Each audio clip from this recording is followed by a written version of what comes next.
Alright, magandang araw po sa inyong lahat mga kababayan. Batang Maynila to it's.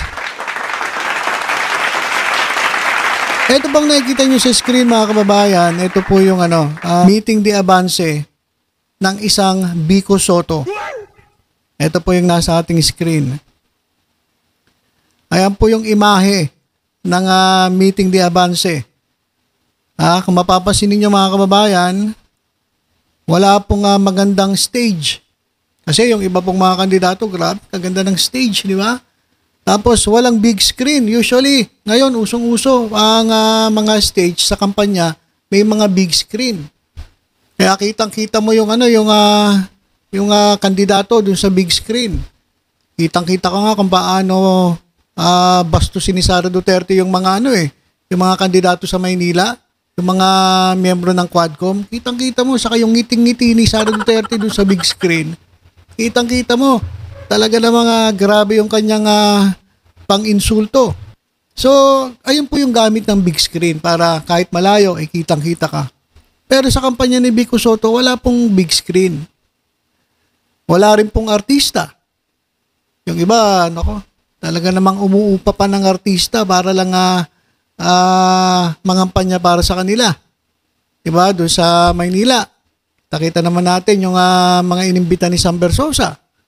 Nandun din yung mga sorties ng ibang mga kandidato na talagang nagbabayad pa ng mga singer.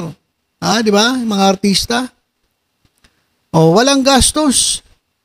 Tapos eto, walang ilaw. Eto mga kababayan, walang ilaw. Ang dilim-dilim Maliit na stage ito. Hindi yung magarbong stage na talagang kitang-kita mo na ginastusan. Tapos wala rin kumakanta, walang Andrew E.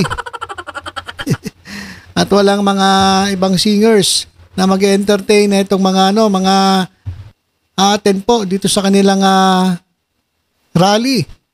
Wala ring sumasayaw. Di katulad nung sa Maynila, yung mga ginagawa ni Cookie ni Mocha, di ba? Sasayaw-sayaw sila. Kasama niya yung Mocha Girls. So, walang ganun. Pero, dinumog ng tao. Dinumog ng tao mga kababayan. Sobrang daming taong umatid. Diyan po sa nangyaring meeting de avance ni Mayor Vico Sotto. Bakit ganun? Mga kababayan, kayo ba nagtatanong din, bakit ganun? Ano ang sikreto ni Mayor Vico Sotto? Kasi mga kababayan, tingnan ninyo ito po yung resulta ng botohan sa Pasig. Alam naman natin yung kalaban niya, bilyonaryo, kontraktor. At talaga na mga sabi ko sa inyo, lahat po na lugar ay binigyan ata ng ayuda si Mayor Vico Sotto, namigay ba yung ng ayuda? Mga Pasigueño, nabigyan ba kayo para lang iboto nyo siya? Nag-abot ba siya ng pera para iboto nyo siya? Parang wala akong nabalitaan ganun. And nangyari nga, binaligtad pa siya na meron daw nangyaring vote buying na pahiya naman. Etong isang empleyado raw dati empleyado raw ng Pasig na kinuha pang abogado si Topacio. Pero mo dati kang empleyado, magkano lang sweldo mo, tapos kukunin mong abogado si Topacio? Emilyo ng singil niya ni Topacio So, paano mo ma-afford si Topacio? So, kagagawan yun ng bilyonaryong kalaban, malamang. Kasi, tinanggal ka nga sa trabaho mo wala kang trabaho, tapos, ngayon, pagbibintangan mo ng vote buying si Vico Sotto, as abogado mo si Topacio, hindi po mababa maningil yan, matindi maningil yan. So, alam na alam agad na yan ay paninira ng kalaban niya sa politika. Pero sa kabila nun, tingnan ninyo yung resulta ng botohan sa Pasig, tambakekok. Hindi nga pumasok sa butal ni Mayor Vico Sotto bumoto kay Mayor Vico Sotto, 368,325. Kahit 68,000 lang, italo pa rin si Diskaya Di ba? 30,160 votes, biruin mo yan. Yung butal ni Mayor Vico Sotto, yung 68,000, hatiin mo pa yan, talo pa rin itong si Diskaya. So, hindi ubra Yung mga paninira kay Mayor Vico Soto, bakit? Kasi kilala nila si Mayor Vico Soto eh. Alam naman nila na itong kanilang mayor ay talaga namang naglilingkod ng maayos sa kanilang lungsod. Kapag mayroong tulong guys, kahit kaibigan, tinatanggal niya. Kaya wala kayong masisilip kay Mayor Vico Soto. Kaya nga ito yung tanong ng ng mga nagmamahal kay Mayor Vico eh. Pagkatapos ng iyong termino, last term po niya ngayon bilang mayor, nakatatlo na po siya. After ng termino, ano ang balak ni Mayor Vico Soto? Marami nagsasabi, tumakbo siya sa mas mataas sa posisyon. Pero nga ako narinig, Lenny Vico. Pero mukhang malabo yun kasi wala pang 40. Kailangan at least 40 years old ka para tumakbo kang vice president o president. Sa 2028, wala pa atang 40 si Vico Soto. So, pwede niyang takbuhan yung pagiging senator, pwede. O kaya naman congressman. Pero sa qualities ni Mayor Vico, mas magaling siya sa sa governance. Pero sigurado, magaling din siya sa paggawa ng batas. So, pwede siyang mag-senator. Sayang nga lang, kasi mabata pa, pwede sana siya maging katandem ni Leni Robredo para kalabanin itong si Sara at Isko na binubuo rin ng mga DDS. At makakalaban yung di natin alam kasi kung sino ang tatakbo sa administration eh. So magandang labanan sana. So, ano ba ang sikreto ni Mayor Vico Soto? Sa kabila ng paninira, sa lahat po ng tinapon sa kanya, ay tingnan nyo naman, talaga naman po tambakeko, katambak na dominate ni Mayor Vico Soto itong mayoralty race dyan po sa Pasig. Eto mga kababayan, panoorin natin. Etong pahayag ni Mayor Vico Soto. Eto mga kababayan, bibilib po kayo dito sa mga sasabihin ni Mayor Vico Soto. At eto ang kanyang sikreto kung bakit mahal siya ng tao. Kasi mga kababayan, ang tinitingnan ng tao yung puso eh. Sa Pasig, ganun. Pero sa ibang lugar, ewan ko kung ano tinitingnan. Sa Davao, hindi ko alam kung ano tinitingnan ng mga tao doon. Bahala kayo sa buhay niyo dyan. Pero dito sa Pasig, kaya ako saludo ako sa mga sa mga Pasigueño, saludo po ako sa inyo. Hindi kayo nadadala sa mga bigay-bigay. Kaya, eto mga kababayan, pakinggan natin si Mayor Vico Soto, kanyang real talk. Sa tingin ko, ito yung kanyang sikreto, kaya mahal na mahal po siya ng mga Pasigueño. Hindi pwedeng nakasalalay sa isang tao eh. Hindi talaga pwede. Kasi sabihin mo, ako bilib ako sa sarili ko. Confident akong tao, di ba? Pag sinabi mo magaling ako, hindi na ako magsasabi na hindi. Ako naniniwala ako sa sarili ko. Pero, kung sasabihin mo, pag-asa sa isa, walang ganun. Kahit presidente ka pa ng buong mundo, hindi mo mababago ang sistema ng mag-isa. Ang kailangan ma-realize natin bilang mga Pilipino. Huwag tayong maghanap ng savior. Huwag tayong maghanap ng isang tao na magbabago ng buhay natin. Tayo, kumilos tayo kung nasan tayo ngayon. Mayor ka, gawin mo kung anong pwede mong gawin. Try to make the, change, try to effect change as best as you can. Teacher ka, do what you can. Businessman ka, pay your right taxes. Do what you can. You're a leader in an NGO, civil society. Diba? All of us have a part to play. Hindi pwedeng isang leader lang, ganyan. So, with that in mind, I'm not keen on any specific position or to run for... Alam ko lagi sinasabi ng mga politiko yan. Pero sa akin, yun talaga. Kahit i-dissect mo yung puso ko, yun pa rin yung makikita mo. Hindi ito tungkol sa position. 2019, halos munti ka naman hindi talaga tumakbo. Yan naman ang totoo. 2 days before nga lang ako nag-decide. But to me, that's not the point. Kung anong position or what. Basta, ulitin ko. Ang importante sa akin, pagkatapos ng term ko sa Pasig, na institutionalize namin yung mga reforma. Na mas madali nang gumawa ng mabuti, mas madali nang gawin ng tama, mas mahirap nang maging corrupt. Win na yun. Yun yung biggest win that we could possibly have here in Pasig. And after I don't like thinking too far. That's even when I was younger, high school, college, nag-decide ako kung anong course kukunin ko. Anong deadline, the day before, parang ganun lang ako. Pero ako, nakikita ko sa future ko, after my term, I'm not really sure what's going to happen. But definitely, I'll do my best to try to help develop younger leaders as well. Yun talaga, hindi posisyon ng habulin ko.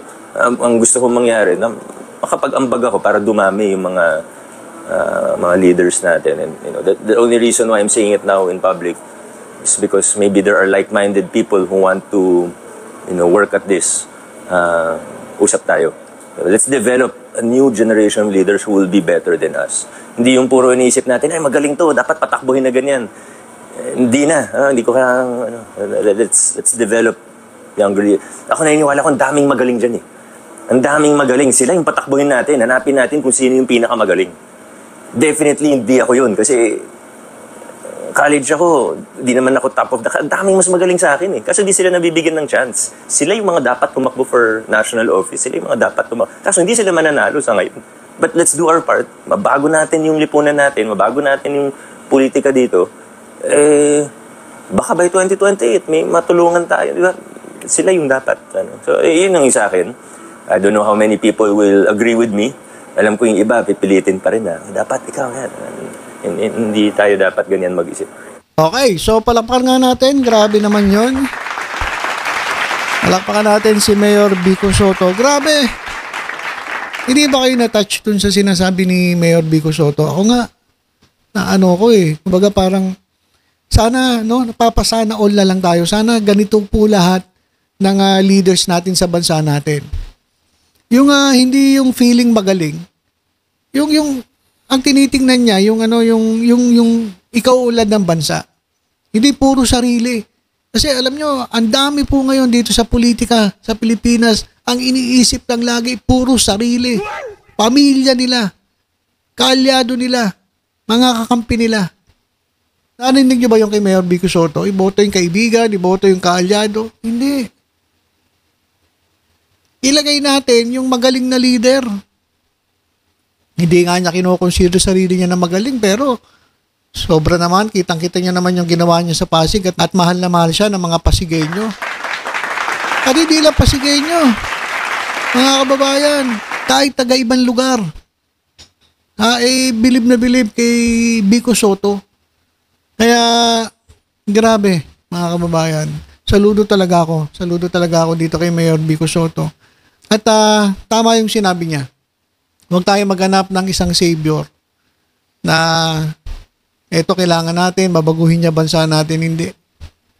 Hindi kaya ng isang tao yan. Kailangan nating tumulong sa gobyerno. Kung alam maitutulong natin, sabi nga niya, kahit teacher ka, kahit engineer ka, doktor ka, hindi mo naman kailangan maging politiko para maglingkod eh. Kinakailangan natin gawin ng ating mga part bilang mga mamamayan ng Pilipinas para matulungan itong ating gobyerno. Huwag na tayo maging pasaway. Huwag na tayo dumagdag pa sa problema ng gobyerno. Kasi kung yung savior hinahanap nyo, kunyari, kagaya ng mga DD shit na yan, si Sara daw ang kailangan nila para mabago bansa, kalokohan yan. DepEd nga, hindi niya naayos eh. Pilipinas pa. So, hindi ganun. Kinakailangan nating magsama-sama, kailangan nating gawin ang ating mga parte dito sa gobyerno. Teacher ka, police, ordinaryong empleyado, meron po tayong parte dito sa ating bansa. Ayun ang sinasabi ni Mayor Vico Soto. Gawin natin yung parte natin. Kaya, isa pa, grabe yung sinabi ni Mayor Vico Soto Sabi niya, doon sa Pasig, madali na gumawa ng mabuti. At, ang sabi niya mga kababayan, mahirap na maging corrupt sa Pasig. Kasi inayos na nila lahat. Pero lang kung merong demonyo, sana naman wala. Kasi pag alis ni Vico Soto, sigurado may papalit. Sana yung papalit sa kanya, ay ganon ding mag-isip katulad niya. Diba? So, naayos na nila lahat sa Pasig. Mahirap na mag-corrupt. Mahirap na gumawa ng katarantaduhan dahil nga inayos na nila yung mga kalakaran dyan sa Pasig. At napakadali ng gumawa ng mabuti. Kaya, sana ganito ang sunod natin maging presidente. Kahit hindi pa ngayon, kahit hindi na si Vico Soto, yung ano lang, yung isang leader, sabi nga niya, di ba?